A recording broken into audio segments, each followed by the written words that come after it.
29, 30వ తేదీల్లో మంచిర్యాల జిల్లా కేంద్రంలోని గోదావరి తీరంలో జరగనున్న సమ్మక్క సారలమ్మ మహాజాతర ఏర్పాట్లపై ఎమ్మెల్యే కొకిరాల ప్రేమ్సాగర్ రావు అధికారులతో సమీక్షించారు.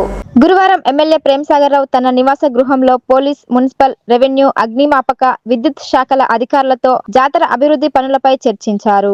జాతర పనులను సత్వరమే పూర్తి చేయాలని సూచించారు. జాతరకు వచ్చే భక్తులకు ఎలాంటి అసౌకర్యం కలగకుండా సకల ఏర్పాట్లు చేయాలని అన్ని శాఖల అధికారులను ఆదేశించారు. ముఖ్యంగా ట్రాఫిక్ సమస్యలు తలెత్తకుండా పోలీసులు ముందు జాగ్రత్త చర్యలు తీసుకోవాలని సూచించారు. విద్యుత్ సమస్య లేకుండా ఆ శాఖ అధికారులు ఏర్పాట్లు చేయాలని, విద్యుత్ అంతరాయం జరగకుండా చూడాలన్నారు.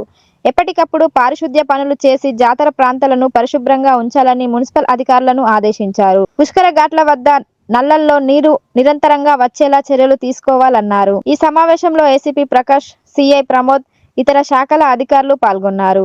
ఈ సందర్భంగా అధికారులు ఎమ్మెల్యే ప్రేమ్సాగర్ రావుకు నూతన సంవత్సర శుభాకాంక్షలు తెలియజేశారు.